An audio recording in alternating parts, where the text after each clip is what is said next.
فرمایا ان اللہ اشترى من المؤمنین انفسهم واموالهم بان لهم الجنہ يقاتلون في سبيل الله فيقتلون ويقتلون وعدا عليه حقا في التوراة والإنجيل والقرآن فمن أوفى بعهده من الله فاستبشروا کیا کہا فاستبشروا جس نے اللہ سے کیا ہوا وعدہ پورا کر دیا پیغمبر اسے بشارت دے دیجئے اسے خوشخبری دے دیجئے بِبَيْعِكُمُ الَّذِي بَايَعْتُمْ بِهِ یہ وہ تجارت ہے کہ اس میں منافع ہی منافع ہے. سیدنا حسن ابن علی رضی اللہ تعالی عنہما اسلام کے چہرے کی وہ روشن آنکھ ہے. اسلام کے چہرے کی وہ روشن آنکھ ہے کہ جس کے متعلق اللہ کے رسول صلی اللہ علیہ وسلم نے فرمایا ان ابنی ھذا سید. مسجد نبوی میں آپ صلی اللہ علیہ وسلم خطبہ ارشاد فرما رہے ہیں. اپنے نواسے کو آتا ہوا دیکھا سیدنا حسن رضی اللہ تعالی عنہ ایک دروازے کی چوکھٹ کا عبور کرتے ہوئے حضرت حسن رضی اللہ تعالی عنہ گر پڑے. رحمت عالم منبر چھوڑ کے اٹھے اور جا کے اپنے نواسے کو گلے سے لگا لیا. گلے سے لگا کے منبر پہ تشریف لائے, گلے سے لگائے رکھا اور خطبہ ارشاد فرمایا. صحابہ کے لیے یہ منظر انوکھا تھا. نگاہوں میں سوال جھلک رہا تھا. اللہ کے رسول صلی اللہ علیہ وسلم نے محسوس فرمایا کہ نگاہیں پوچھتی ہیں آج سے پہلے تو کبھی ایسا نہیں ہوا, یا آج ہم کیا دیکھ رہے ہیں. آپ صلی اللہ علیہ وسلم نے فرمایا ان ابنی ھذا سید, میرا یہ بیٹا سیادت کا تاجدار ہے. اللہ اس کے سر پہ سیادت کا تاج رکھے گا.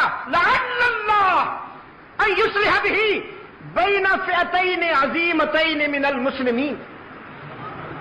مجھے وحی کے نور سے بتایا گیا ہے کہ مسلمانوں کی دو لڑتی ہوئی جماعتوں کے درمیان میرا یہ بیٹا صلح و محبت کی داغ بیل ڈالے گا اور یہ عنوان مصالحت بنے گا.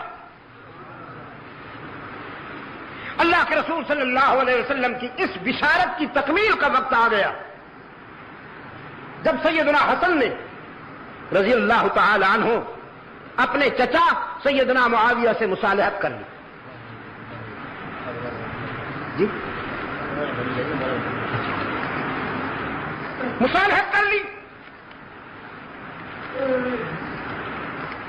اور اب دیکھیے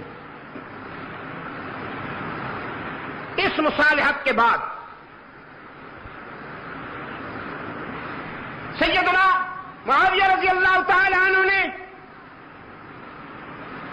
حضرت حسن رضی اللہ تعالی عنہ سے فرمایا بھتیجے کیا چاہتے ہو. انہوں نے جو شرائط لکھی ظاہر ہے کہ وہ شرائط اللہ کے دین کے لیے تھی, امت مسلمہ کی خیر کے لیے تھی. معاویہ رضی اللہ تعالی عنہ نے سفید کاغذ بھیجا حضرت حسن کے پاس اپنے دستخط کے ساتھ. فرمایا میں دستخط کر کے بھیج رہا ہوں, جو آپ کی مرضی آئے وہی شرائط لکھ دیں, مجھے پیشگی منظور ہے. اسلام کی تاریخ میں نہیں, میں دعویٰ کر رہا ہوں کہ انسانی تاریخ میں اس کی کوئی مثال نہیں ملتی کہ کبھی کسی نے ایسے بھی مصالحت کی ہو کہ سفید کاغذ پہ دستخط کر کے بھیج دیے ہوں, چاہے اس کے اوپر حضرت حسن لکھ دیں کہ میری پہلی شرط یہ ہے کہ آپ ہٹ جائیں اور سلطنت میرے حوالے کر دیں. تو معاویہ تو دستخط کر چکے تھے نا. اگر حضرت معاویہ حق و صداقت کے معیار پہ پورے نہیں اترتے تو پھر اس سفید کاغذ پر حضرت حسن ابن علی کو پہلی شرط یہی لکھنی چاہیے تھی کہ آپ ہٹ جائیں, میں قرآن و سنت کے نظام کو چلانے کے لیے آ رہا ہوں. لیکن ایسا نہیں کیا انہوں نے. انہوں نے جو اپنی شرائط لکھی اس کی روح یہ تھی کہ دور خلافت راشدہ کی روشنی میں فیصلے ہوا کریں گے. ہمارے جو سچے دوست ہیں انہیں تحفظ ملے گا. اپنی ضروریات کے لیے انہوں نے کچھ سالانہ اخراجات کا بھی ایک تخمینہ لکھا جسے منظور کر لیا گیا. منظور تو کیا کیا جانا تھا وہ تو پہلے ہو چکا تھا. اب اس کے بعد 41 ہجری کے بعد حضرت حسن رضی اللہ تعالیٰ عنہ تقریباً 6.5 سال زندہ رہتے ہیں. 6.5 سال کوئی معمولی سا بھی اختلاف نہیں ہوتا حضرت معاویہ سے.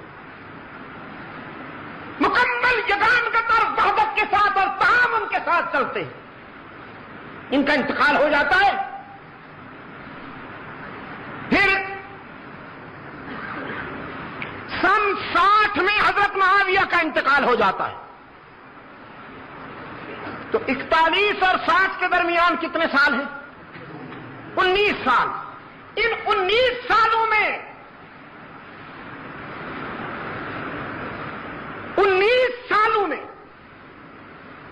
19 واقعات تو کیا ایک بھی واقعہ ایسا نہیں کہ کبھی سیدنا حسین رضی اللہ تعالیٰ عنہ اور حضرت معاویہ کے درمیان کوئی اختلاف ہوا ہو یا ٹینشن ہوئی ہو.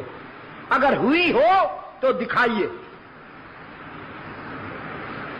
کسی بھی کتاب میں دکھائیے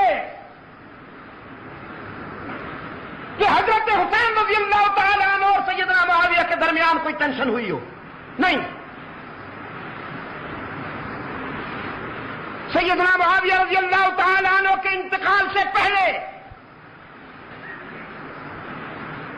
امت مسلمہ کے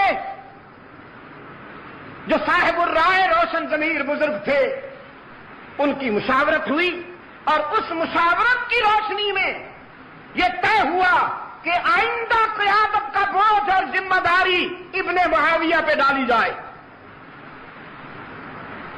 یہ 58 کی بات ہے. مجھے افسوس ہے میں بڑے دکھ کے ساتھ یہ بات کہہ رہا ہوں کہ دینیات کا جو چیپٹر اس وقت پڑھایا جا رہا ہے اسکولوں میں اس میں یہ جھوٹ لکھا ہوا ہے. یہ افترا کیا گیا ہے. یہ بہتان لکھا ہوا ہے کہ معاویہ نے اپنے بیٹے کو بادشاہ بنانے کے لیے امت کو دھوکہ دیا.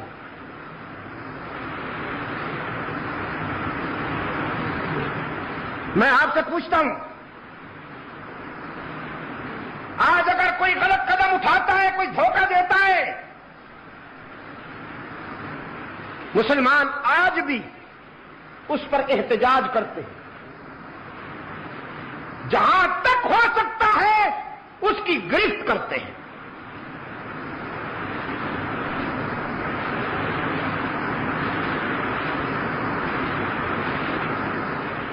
آج ہمارے دوست جن کے پاس اقتدار ہے وہ محاسبے کا عمل جاری کر رہے ہیں کہ پچھلے دور میں حکمرانوں نے جو کچھ کیا ان کا حساب لیا جائے گا. پھر جب یہ جائیں گے تو جو اگلے آئیں گے وہ ان کا محاسبہ کریں گے. میں آپ سے پوچھتا ہوں سیدنا معاویہ رضی اللہ تعالی عنہ نے خدا نخواستہ جس طرح کے دینیات کے اس چیپٹر میں جھوٹ لکھا ہوا ہے ایسا کوئی قدم اٹھایا ہوتا امت کبھی انہیں معاف نہ کرتی. یہ اس دور کے راوی کو تو دکھائی دیا, اس دور کے گروہی عصبیت کے بیمار مورخ کو تو دکھائی دیا, لیکن اس وقت جو کروڑوں کی تعداد میں مسلمان تھے انہیں کیوں نہیں دکھائی دیا؟ مکمل اتحاد کے ساتھ فیصلہ ہوا, مکمل اتحاد کے ساتھ فیصلہ ہوا. اور بیٹے کو نامزد کرنا میں تسلیم کرتا ہوں کہ سنت شیخین تو نہیں لیکن حرام بھی نہیں۔ اگر باپ کے بعد بیٹے کا برسر اقتدار ہونا حرام ہوتا تو پھر سیدنا علی رضی اللہ تعالی عنہ کے بعد سیدنا حسن کبھی یہ ذمہ داری قبول نہ کرتے۔ انہوں نے یہ ذمہ داری قبول کر کے عملاً ثابت کر دیا کہ باپ کے بعد اگر بیٹے میں صلاحیت ہے تو اقتدار کی ذمہ داری سنبھالنا حرام نہیں ہے۔ قابل ذکر 5 حضرات نے اختلاف کیا تھا۔ سیدنا ابو بکر صدیق رضی اللہ تعالیٰ عنہ کے بڑے بیٹے حضرت عبد الرحمن نے، سیدنا عمر رضی اللہ تعالیٰ عنہ کے بیٹے حضرت عبداللہ نے، حضرت زبیر کے بیٹے حضرت عبداللہ نے، حضرت عباس کے بیٹے حضرت عبداللہ نے، اور حضرت علی رضی اللہ تعالیٰ عنہ کے فرزند سیدنا حسین ابن علی رضی اللہ تعالیٰ عنہم۔ حضرت عبد الرحمن ابن ابو بکر رضی اللہ تعالیٰ عنہ کا سن 60 سے پہلے انتقال ہو گیا۔ عبداللہ ابن عمر رضی اللہ تعالیٰ عنہ اور عبداللہ ابن عباس رضی اللہ تعالیٰ عنہ نے بعد میں بیعت کر لی، بچ گئے 2 حضرات، عبداللہ ابن زبیر اور سیدنا حسین ابن علی رضی اللہ تعالیٰ عنہ۔ حضرت معاویہ کے انتقال کے بعد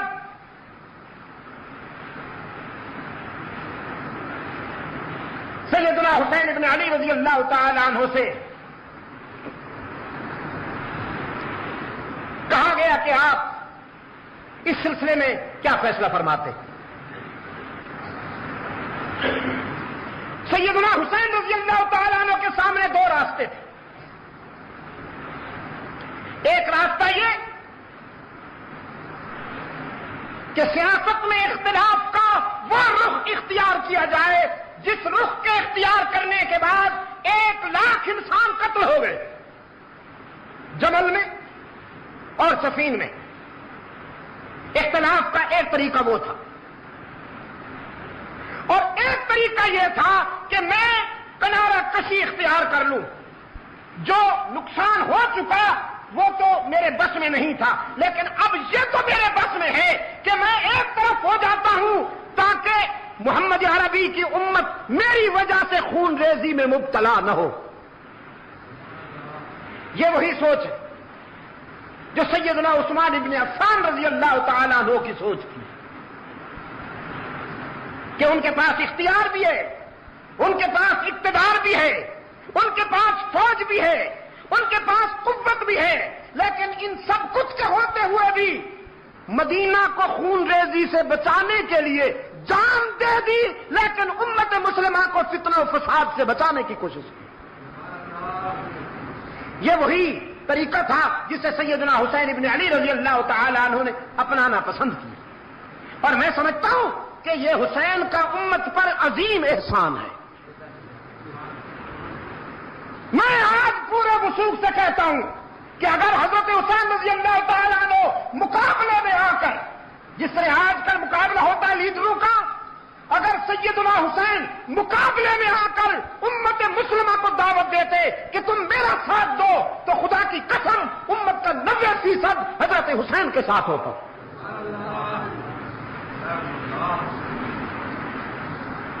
آپ کا ضمیر کیا کہتا ہے؟ آج 1400 سال گزر جانے کے باوجود ہمارے دلوں میں جتنی محبت، جتنا پیار سیدنا حسین کے لیے ہے، خلفائے راشدین کے بعد وہ پیار کسی اور کے لیے نہیں۔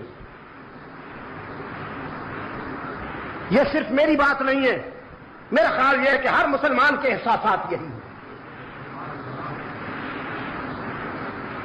اگر اس وقت حضرت حسین رضی اللہ تعالیٰ عنہ تقابل کا راستہ اختیار کرتے تو میرا ضمیر کہتا ہے کہ امت کا 90% ان کا ساتھ دیتا، کہ وہ زخمی سانپ جسے حضرت علی رضی اللہ تعالیٰ عنہ نے پاؤں رکھ کے کچلا تھا، وہ خارجی بے ایمان، وہ منافقین جن کے ہزاروں دہشت گردوں اور تخریب کاروں کو سیدنا علی رضی اللہ تعالیٰ عنہ نے اپنے دور خلافت میں ٹھکانے لگا دیا تھا. انہوں نے دیکھا کہ موقع بڑا مناسب ہے، خطوط لکھے، سیدنا حسین کو دعوت دی. اگر وہ خطوط آپ پڑھیں تو حیران رہ جائیں گے. میں کہا کرتا ہوں یوسف کنعان میں اور حسین کوفہ میں. یوسف کنعان میں اور حسین کوفہ میں دونوں مہربانوں کے ڈسے ہوئے ہیں.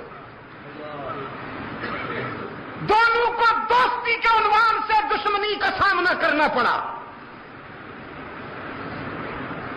باقر مجلسی کی تحقیق کے مطابق، شیخ مفید کی تحقیق کے مطابق روزانہ ہزاروں خطوط کی بوریاں آتی تھیں حضرت حسین کے پاس کہ مولا ہم تیرے والد گرامی کے مرید ہیں، ہم تیرے غلام ہیں، تشریف لائیے، ہم آنکھیں فرش راہ کریں گے. سیدنا حسین ابن علی رضی اللہ تعالیٰ عنہ نے سب سے پہلے اپنے چچا زاد بھائی حضرت مسلم بن عقیل کو اپنا سفیر بنا کے بھیجا کہ تم جاؤ اور کوفہ کے حالات کا جائزہ لے کر مجھے رپورٹ دو. وہ تشریف لے جاتے. کوفہ میں پہنچتے ہی ہر طرف سے آوازیں بلند ہوئی، امام آ گیا.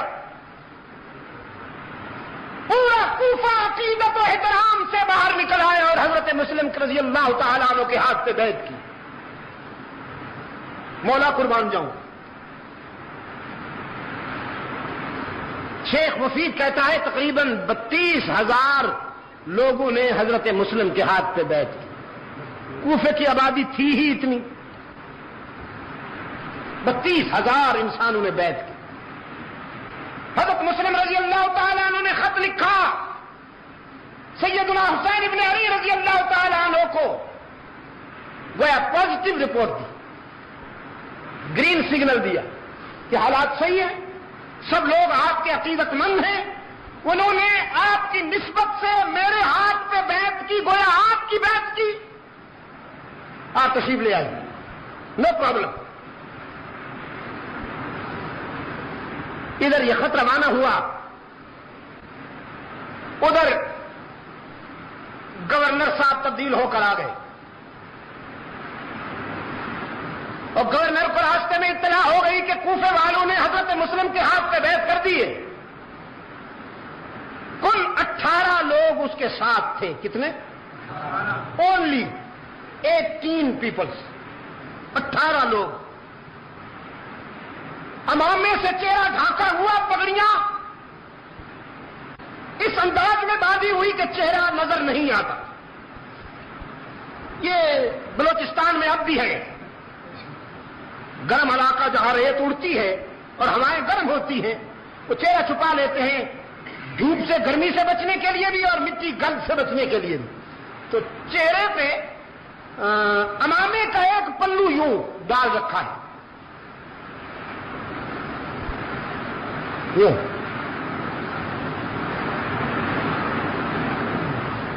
اب کوفہ والوں نے سمجھا کہ حسین آ گیا، کیونکہ چہرہ نظر نہیں آتا. انتظار تو تھی. سیدنا مسلم بن عقیل رضی اللہ تعالیٰ عنہ نے فرمایا کہ میں آیا ہوں، اب وہ آنے والے ہیں. تو کوفہ والوں نے سمجھا کہ حسین آ گیا. پھر سارا کوفہ جمع ہو گیا. السلام علیکم یا ابن رسول اللہ، السلام علیکم یا ابن رسول اللہ. رسول کے بیٹے آپ کے سلام ہو، ہم تو آپ کے منتظر تھے. وہ تو ابن زیاد تھا، سنتا آ رہا ہے اور چلتا بھی آ رہا ہے. جب گورنر ہاؤس پہنچا تو چہرے سے کپڑا ہٹایا اور یوں جو دیکھا تو سارے منافقین کا وضو ٹوٹ گیا، کھسیاں میں ہو گئے. ابن زیاد نے کہا کیا کہہ رہے تھے؟ یہ کیا کہہ رہے تھے؟ ابھی میں کیا سن رہا تھا؟ کہنے لگے سر وہ تو ویسے ہی کہہ رہے تھے، ہم نے جو اصل بات ہے وہ تو اب کہنی ہے. جو اصل بات ہے وہ تم نے اب کہنی ہے. وہ کیا بات ہے؟ کہنے لگے جی ہم تو آپ کے غلام ہیں، آپ کے وفادار ہیں، وہ تو سلام کی بات تھی، بس ویسے ہم نے کہہ دی، ہم نے سمجھا شاید وہ آئے ہیں، مطمئن رہیے ہم آپ کے وفادار ہیں۔ اس نے کہا نہیں، سوچ کے بولو، میں تمہاری کھال اتار سکتا ہوں، میں تمہاری بیویوں کو بیوہ اور تمہارے بچوں کو یتیم بنا سکتا ہوں، آپ فیصلہ کرو کہ تم کس کے ساتھ ہو۔ سارے کم بختوں نے فیصلہ کیا کہ ہم آپ کے ساتھ ہیں۔ تب وہ مسلم بن عقیل کہاں ہے؟ حضرت مسلم بھی اس اجتماع میں موجود تھے، لیکن صورتحال کو دیکھ کر انہوں نے حکمتاً کنارہ کر لیا۔ انہوں نے کہا ہم ابھی پیش کرتے ہیں آپ کی خدمت۔ اب حضرت مسلم رضی اللہ تعالی عنہ پورے کوفہ میں گھوم رہے ہیں، کوئی شخص انہیں پناہ دینے کے لیے تیار نہیں۔ یہی جو پہلے مولا قربانت سوم، مولا قربانت سوم کہتے تھے، اب وہ پناہ دینے کے لیے گھر میں گھسنے کے لیے بھی آپ کی اجازت نہیں دیتے۔ دن گزر گیا، رات آ گئی، بولے کتوں کی طرح ابن زیاد کے فوجی اس کے پیچھے پڑے ہوئے ہیں، اور حضرت مسلم پتھریلی زمین پر، نوکیلے پتھروں والی زمین پر ان سے بچنے کے لیے کوفہ کے گلی کوچوں میں چلتے ہیں۔ ایک جگہ پر ٹھوکر لگی، گرے، منہ ایک پتھر پہ جا لگا، سامنے کے کچھ دانت ٹوٹ گئے، خون کا فوارہ نکلا، اور آسمان کی طرف دیکھ کر فرمانے لگے محمد کے معبود، محمد نے بھی تجھ سے وفا کی ہے، اس کی اولاد بھی تجھ سے وفا کرنے کا عزم کر چکی ہے، آزما لے جتنا آزمانا ہے۔ قریب کے گھر سے ایک بوڑھی باہر نکلی، پہچان گئی، کہنے لگی امام آپ ہیں۔ گھر کا دروازہ کھولا، اندر لے گئی، زخم دھوئے، زخم دھونے کے بعد کہنے لگی ہوں تو بوڑھی عورت ہوں، کچھ کر نہیں سکتی، لیکن محمد کے گلشن کے پھول اتنا تو کر سکتی ہوں کہ اگر کوئی تیر آپ پہ چلے گا تو انشاءاللہ جب تک میں زندہ ہوں وہ میں اپنے وجود پہ لوں گی، کوئی تیر تجھ تک نہیں پہنچنے دوں۔ حضرت مسلم نے فرمایا کوئی تیر برداشت کرنے کی ضرورت نہیں میری وجہ سے، بس صرف ایک مہربانی کر دے، مجھے نہیں پتا کہ میں کتنی دیر زندہ رہوں گا، بس ایک مہربانی کر دے، میرے بھائی حسین تک کسی طرح سے پیغام بھیج دے۔ میں پہلے انہیں رپورٹ دے چکا ہوں، میں پہلے انہیں خط لکھ چکا ہوں کہ حالات صحیح ہیں، لیکن خدا را اب تو کسی طرح سے میرا یہ پیغام ان تک پہنچا دے کہ کچھ بھی ہو جائے کوفہ میں قدم رکھنے کی کوشش نہ کرنا، یہ لوگ اعتماد کے قابل نہیں۔ ساتھ والے کمرے میں اس بوڑھی کا بیٹا سویا ہوا تھا، اس نے خسر پسر سنی تو باہر نکل آیا، ماں سے پوچھا یہ کون آیا ہے؟ وہ کہنے لگی دیکھو اگر کسی کو بتایا تو دودھ نہیں معاف کروں گی، محمد کا بیٹا ہے، اہل بیت کا فرض ہے، آج ہمارے گھر میں مہمان ہوا ہے، بتانا کسی کو نہیں۔ اس نے آ کر حضرت مسلم کے ہاتھ چومے، حضرت مسلم کا دامن چوما، ہاتھ چومے، پاؤں چھو لیے، کہنے لگا قربان جاؤں امام ہمارے گھر میں آیا، سبحان اللہ۔ ماں سے کہنے لگا ماں ذرا تھوڑی دیر کے لیے مجھے اجازت ہو، تو کہاں جاتا ہے؟ کہنے لگا میں مسجد میں شکرانے کے نوافل ادا کرنے جاتا ہوں، اللہ نے اتنا بڑا کرم کیا کہ آل رسول کو ہمارے گھر بھیج دیا۔ کہنے لگی اچھا تو شکرانے کی نوافل ادا کرنا چاہتا ہے، تو کبھی فرض نہیں پڑتا بدبخت، آج تجھے نوافل کیسے یاد آ گئی؟ گھر سے نکلا، کنڈی باہر سے لگا دی، سیدھا گورنر ہاؤس، گورنر سے کہا شکار میرے قبضے میں ہے، انعام لاؤ، انعام لیا اور حضرت مسلم کو ان کے حوالے کر دیا، مسلم شہید کر دیے گئے۔ سیدنا حسین رضی اللہ تعالیٰ عنہ کو راستے میں اطلاع ملی، وقت اجازت نہیں دے رہا، اگرچہ یہ باتیں پہلے بھی کسی ملاقات میں ہو چکی ہے، لیکن میں اپنے عزیز نوجوانوں کے ذہن میں یہ بات بٹھانا چاہتا ہوں۔ کہ کربلا میں حسین رضی اللہ تعالی عنہ سیاست کرنے نہیں آئے تھے، خدا کی قسم اپنے نانا سے سیکھی ہوئی شرافت اور اپنے ابا سے سیکھی ہوئی شجاعت کا مظاہرہ کرنے آئے تھے۔ بس اگر سیاست کرنے ہوتی تو پھر انداز اور ہوتے، اور وہ میں کہہ بیٹھا ہوں کہ اگر وہ سیاست کرنا چاہتے تو امت کا 90% ان کا ساتھ دیتے۔ تشریف لائے اور بڑی شجاعت و بہادری کے ساتھ اپنی جان کا نذرانہ پیش کیا۔ آج ہم حسین کو دیکھتے ہیں رضی اللہ تعالی عنہ، آج ہم عثمان کو دیکھتے ہیں رضی اللہ تعالی عنہ، آج ہم سیدنا علی کو دیکھتے ہیں رضی اللہ تعالی عنہ، آج ہم سیدنا فاروق اعظم کو دیکھتے ہیں رضی اللہ تعالی عنہ، آج ہم سیدنا طلحہ اور زبیر کو دیکھتے ہیں۔ یہ گلشن اسلام کے وہ رنگین پھول ہیں کہ جن کا سراپا خون شہادت سے رنگا ہوا ہے، ہم ان میں سے کسی کو بھی افسردہ نہیں پاتے۔ قرآن کے آئینے میں ہمیں ان میں سے کوئی ایک بھی نروس نظر نہیں آتا، اس لیے کہ اللہ نے انہیں اس انجام کی روشنی میں بشارت دی ہے، غم کا پیغام نہیں دیا۔ فاستبشروا کہتا ہے قرآن کریم، فرمایا ان اللہ اشترى من المؤمنین انفسهم واموالهم بان لهم الجنہ يقاتلون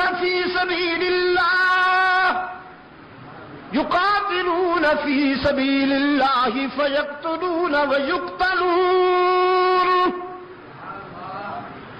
وعدا عليه حقا في التوراة والإنجيل والقرآن فمن أوفى بعهده من الله فاستبشروا، کیا کہا؟ فاستبشروا، جس نے اللہ سے کیا ہوا وعدہ پورا کر دیا پیغمبر اسے بشارت دے دیجئے، اسے خوشخبری دے دیجئے، بِبَيْعِكُمُ الَّذِي بَايَعْتُمْ بِهِ، یہ وہ تجارت ہے کہ اس میں منافع ہی منافع ہے۔ تو پھر جن کرداروں کو اللہ کی طرف سے بشارت ملے، پشاور کے روشن ضمیروں، جن کرداروں کو اللہ کی طرف سے خوشخبری ملے، وہ کردار قابل ماتم ہے یا قابل فخر؟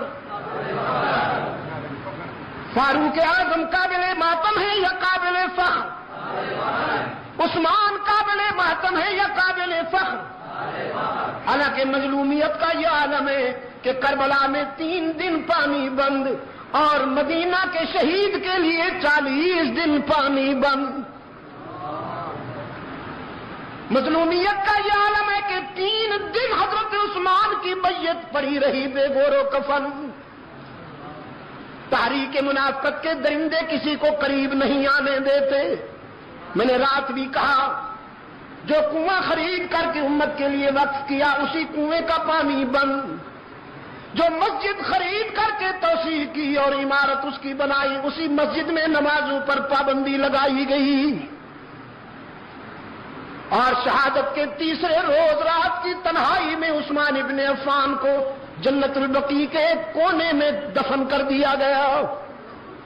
لیکن اس قدر مظلومیت کے باوجود، اس قدر دردناک شہادت کے باوجود ہمارا عثمان قابل ماتم نہیں، قابل سیدنا علی بھی قابل ماتم نہیں، قابل میں سچ کہتا ہوں میرا پیارا حسین بھی قابل ماتم نہیں، قابل فخر ہے۔ ماتم منافقین کے لیے، ماتم ظالموں کے لیے، ماتم ہارنے والوں کے لیے حسین نے جان دے کر جیت لیا۔ حسین نے دنیا کی فانی زندگی دے کر ابدی زندگی حاصل کر لی۔ وہ گلشن ارم کا مہکتا پھول ہے، جنت میں مسکراتے ہوئے نظر آتے ہیں، رحمت عالم کے دامن رحمت میں بیٹھا ہوا حسین فتح و کامرانی کی بشارتوں میں نظر آتا ہے۔ میں اس پہ کیوں ماتم کروں؟ مجھے اس پہ فخر تھا، فخر ہے اور فخر رہے گا۔ پشاور کے روشن ضمیر ہو، پشاور کے روشن ضمیر ہو، میری گفتگو اور میری گزارشات کا خلاصہ یہ ہے، میں نے رات بھی کہا تھا، آج بھی کہتا ہوں، کامیابی چاہتے ہو تو اپنی صفوں میں منافقین کو پہچانو، کامیابی چاہتے ہو تو اپنی صفوں میں ان منافقین کو پہچانو جو دوستی کے لبادے میں دشمنی کرتے ہیں۔ جب تک ان کو نہیں پہچانو گے، وقت کا عثمان بھی شہید ہوتا رہے گا، وقت کا حسین بھی ذبح ہوتا رہے گا، اور وقت کا اسماعیل شہید بھی ذبح ہوتا رہے گا۔ منافقین کو پہچانو۔ میں نے رات گفتگو کی، ہم نے جامع مسجد سبز پیر میں دن کو گفتگو کی، اب بھی میں نے اپنی گفتگو کی۔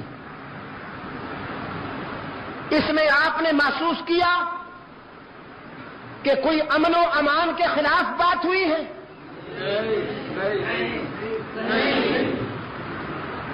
تو پھر انتظامیہ کے ذمہ دار حضرات بھی لکیر کے فقیر نہ بنا کریں۔ ہمارا مقدر دیکھیے، ہمارے فیصلے کسی کانسٹیبل صاحب کی لکھی ہوئی رپورٹ پہ ہو جاتے ہیں، وہ جو لکھ کے بھیج دے بس ایسے سمجھا جاتا ہے کہ یہ وہی ہے، یہ قرآن کی آیت ہے۔ خدا را کبھی ہم سے تو پوچھ لیجئے نا، کہاں سے لائے گا قاصد بیاں میرا زباں میری؟ کہاں سے لائے گا قاصد بیاں میرا زباں میری؟ مزاجب تھا کہ خود سنتے وہ مجھ سے داستاں میری۔ ڈپٹی کمشنر صاحب، ہو سکتا ہے اس سلسلے میں اوپر سے ہدایات آئی ہوں کہ شاہ صاحب اگر ہم نہیں تو وہ بھی نہیں، ان پر بھی پابندی ہونی چاہیے۔ پشاور میں مجھے کم و بیش 25-30 سال ہو رہے ہیں، میرے سامنے جو بچے تھے بچوں والے بن بیٹھے۔ گزشتہ 30 سالہ تاریخ ریکارڈ ہے، آپ ثابت کیجئے کہ کبھی میرے جلسے میں بدامنی ہوئی ہو۔ میں تو سزا بھگت رہا ہوں، بدامنی پھیلانے والوں کا ساتھ نہیں دیتا ہوں تو سزا بھگت رہا ہوں، مجھے تو دار اسلام سے نکالنے کی کوشش ہو رہی۔ ہاں، ہم نے ہمیشہ تعمیر کی ہے، ہم محمود حسن کے وارث ہیں۔